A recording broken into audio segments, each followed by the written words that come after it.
आज हम बात करने जा रहे हैं दिल्ली की सियासत को लेकर। दिल्ली की सियासत को लेकर इसलिए बात कर रहे हैं क्योंकि यहाँ की राजनीति की आवाज़ या फिर यूँ कहें गूंज पूरे देश में सुनाई देती है। दिल्ली की सियासत ही तय करती है कि बाकी राज्यों की सियासत कैसी होगी।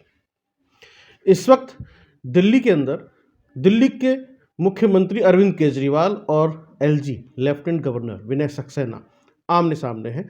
दोनों की तल्खियाँ बढ़ती जा रही हैं और देश के अंदर अब ये एक चर्चा का विषय बन गया है। क्या वजह है? उन्होंने कहा कौन एलजी, कैसा एलजी, हमारे सिर पर लाकर बैठा दिया। उन्होंने यहाँ तक कि वायसराय से भी तुलना कर दी उसकी। तो क्या वजह है?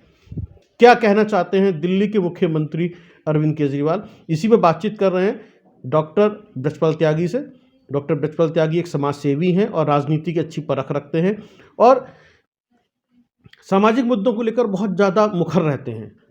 उनको बहुत सारी बातें चुभती हैं जो समाज में गलत होती है तो उस पर अपनी राय रखते हैं। डॉक्टर साहब, किस तरीके से देख रहे हैं आप एलजी के और अरविंद केजरीवाल की इस बयानबाजी को, लड़ाई को लेकर?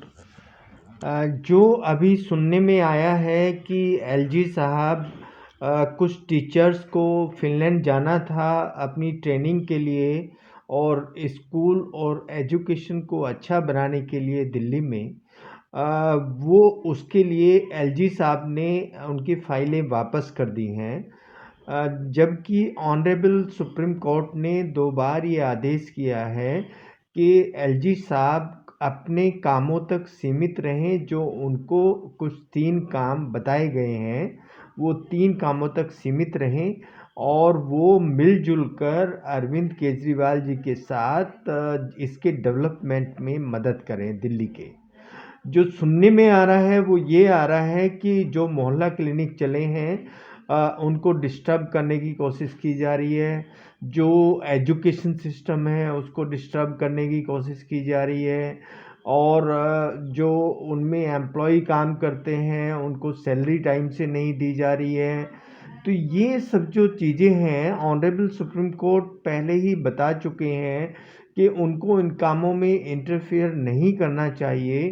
तो अगर वो उनकी बात नहीं मानते हैं तो एज ए एलएलबी, मैंने एलएलबी भी किया है जी। तो ये ऑनरेबल सुप्रीम कोर्ट का ऑर्डर का कंटेम्प्ट है। जिस तरीके से डॉक्टर साहब कह रहे हैं, जैसे हमने सुना कल विधानसभा में कहा दिल्ली के मुख्यमंत्री ने कि सुप्रीम कोर्ट के ऑर्डर को राय मानते हैं कि ये राय हो सकती है सुप्रीम कोर्ट की। आप कैसे देखते हैं? ऑनरेबल सुप्रीम कोर्ट के पास इतना समय नहीं है कि किसी को वो राय देंगे। वो जिस भी मुद्दे पे उनका जजमेंट आएगा वो ऑर्डर होता है। पहले तो इस बात को हर आदमी को समझना चाहिए। 140 करोड़ सिटीजन हैं, सबको ये मानना चाहिए कि जो हमारी सुप्रीम अदालत है वो कभी राय नहीं देगी, वो आदेश देगी और उस आदेश का पालन हम सबको करना पड़ेगा। अगर वो उसको राय मानते हैं इसका मतलब वो इस बारे में उनको कोई नॉलेज नहीं है कि क्या लॉ होता है। दूसरी बात ये है कि जो हमारा संविधान है उसमें एजुकेशन और हेल्थ, ये 2 मुद्दे ऐसे हैं जो हमारे राइट्स में आते हैं। ये एवरी सिटीजन के राइट में आते हैं। अगर हमारा अधिकार है कि हमें अच्छी एजुकेशन लेनी है, हमारा अधिकार है कि हमें अच्छा स्वास्थ्य चाहिए और एक गवर्नमेंट जो चुनी हुई गवर्नमेंट है और जो हम लोगों ने चुन के आगे भेजी है, अगर वो इस तरह का एफर्ट करती है हमें अच्छी एजुकेशन देने के लिए और अच्छी हेल्थ सेवा देने के लिए, तो कोई भी एडमिनिस्ट्रेटिव पावर अगर उसमें बाधा डालती है, ऑनरेबल सुप्रीम कोर्ट का जो ऑर्डर है उसको नहीं मानती है, तो मैं इस बात को ये मान के चलता हूँ कि ये जो इनकी पॉलिसी है एलजी साहब की, वो कहीं ना कहीं दिल्ली की इन सब चीज़ों को एक ख़तरनाक मोड़ में ले जाएगी। हमारा एजुकेशन सिस्टम जो दिल्ली का इतना अच्छा है वो ठप हो जाएगा और जो हेल्थ केयर सिस्टम दिल्ली का इतना अच्छा है वो ठप हो जाएगा। जी, तो जिस तरीके से अभी ये चर्चाएं चल रही हैं, जिस तरह के हालात हैं, ऐसा लगता है देखकर डॉक्टर साहब कि दिल्ली की जनता या दिल्ली भगवान भरोसे हो गई है, क्योंकि एलजी और सीएम आमने सामने आ चुके हैं और कोई भी काम ऐसा नहीं हो रहा है जिससे कि दिल्ली के वेलफेयर के लिए कुछ हो पाता। यदि दिल्ली राम भरोसे है तो फिर दिल्ली चलेगी कैसे डॉक्टर साहब? अब इसमें ऑप्शन यही आता है कि जो हमारी जनता है वो सब देख रही है। अल्टीमेटली जो वोटिंग राइट्स हैं वो तो जनता के पास हैं।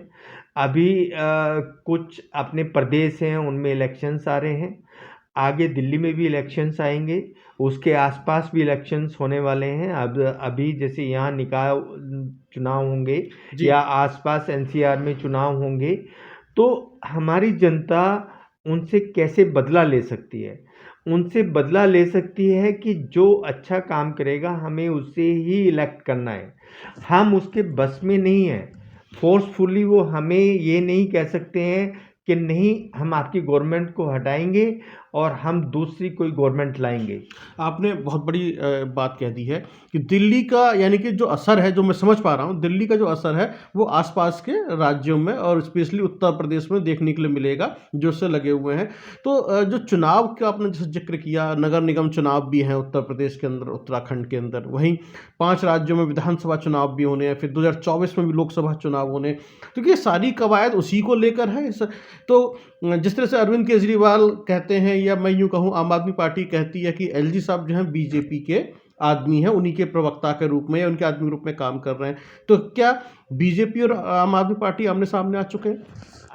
जो लगता है वो ये है कि देखिए एलजी साहब इतने पावरफुल नहीं हो सकते कि ऑनरेबल सुप्रीम कोर्ट की बातों को वो राय बताएं।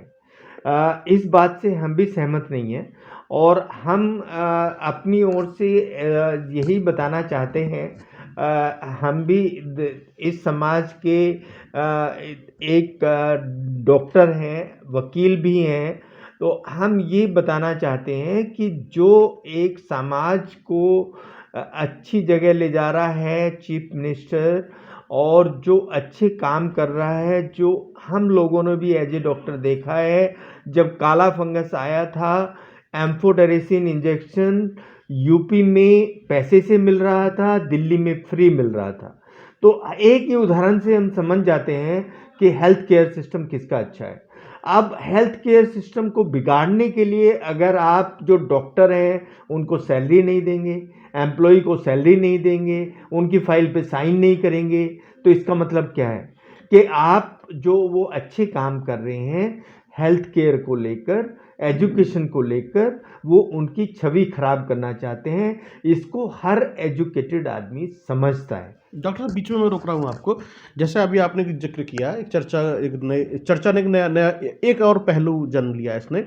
यदि हेल्थ केयर सिस्टम गड़बड़ाता है या डॉक्टर्स की सैलरी नहीं जाती, स्टाफ की सैलरी नहीं जाती है, तो जो पेशेंट्स हैं वो डिस्टर्ब हो जाएंगे, यानी कि जीवन के साथ खिलवाड़, डेथ भी हो सकती है, सीरियस प्रॉब्लम भी हो सकती है और पेशेंट का बिल भी बढ़ सकता है। तो कहीं ना कहीं आम आदमी या उस पेशेंट के जीवन से खिलवाड़ भी है। ये तो जनता सोचेगी अब कौन कर रहा है कौन नहीं कर रहा है। नहीं, इसके लिए स्ट्रेट फॉरवर्ड जो अभी विधानसभा में बात माननीय सीएम ने कही है, वो तो बिल्कुल क्लियर कट है कि ये सारे जितने भी लांछन हैं वो एलजी साहब के ऊपर लग रहे हैं। और ये हमें भी पता है कि एमसीडी के जो डॉक्टर हैं, स्पेशलिस्ट डॉक्टर, उनको 6 महीने से सैलरी नहीं मिली है। क्या आप इमेजिन कर सकते हैं? एक डॉक्टर जो एक सीनियर पोस्ट पे म्युनिसिपैलिटी कॉरपोरेशन के हॉस्पिटल्स में बैठा है और उसको 6 महीने से सैलरी नहीं मिली है, वो कहाँ से अपना घर चलाएगा? अपना खर्चा कहाँ से लाएगा? आप नीचे वाले जो लोग हैं उनको तो भूल ही जाइए।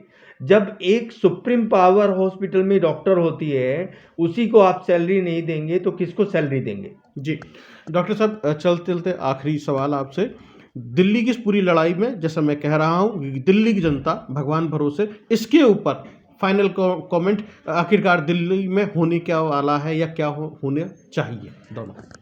सिंपल सी बात है कि दिल्ली में जो अभी चल रहा है वो सब लोग उसको बहुत नज़दीक से देख रहे हैं, सब लोग परख रहे हैं। ये अल्टीमेटली अरविंद केजरीवाल की जीत है और वो हमेशा इन कामों के लिए फाइट करते रहेंगे, कर रहे हैं और करेंगे, क्योंकि उनको एजुकेशन सिस्टम को अच्छा बनाना है, हेल्थ केयर सिस्टम को अच्छा बनाना है। उन्होंने विधानसभा में ये तक कह दिया कि जो 2 मेरे बच्चे हैं, मैं उन बच्चों की तरह सारे दिल्ली के बच्चों को अपना बच्चा मानता हूँ और उनको एजुकेट करना चाहता हूँ। इससे बड़ी कोई बात बोल सकता है? तो ये बात सीधी समझ में आती है कि वो फाइटर हैं, वो फाइट करते रहेंगे। अब इसमें सामने एलजी आए या कोई और आए, वो इन चीज़ों से डरने वाले नहीं हैं। जी, बहुत बहुत धन्यवाद डॉक्टर साहब। जैसे भी आपने कहा कि वो एक फाइटर है और फाइट करते रहेंगे। नहीं भूलना चाहिए आपको भी, हमें भी और किसी को भी कि वो एक जन आंदोलन से निकले हुए नेता हैं। वो ज़मीनी नेता हैं। वो किसी सियासी राजघराने से नहीं आए हैं या सियासी घराने से नहीं आए हैं। उन्हें राजनीति विरासत में नहीं मिली है। उन्हें नेता जनता ने बनाया है। वो जनता के नेता हैं। वो जानते हैं कि प्रदेश की या देश की जनता को क्या चाहिए। बहुत बहुत धन्यवाद। देखते रहिए आप डेमोक्रेसी मॉनिटर।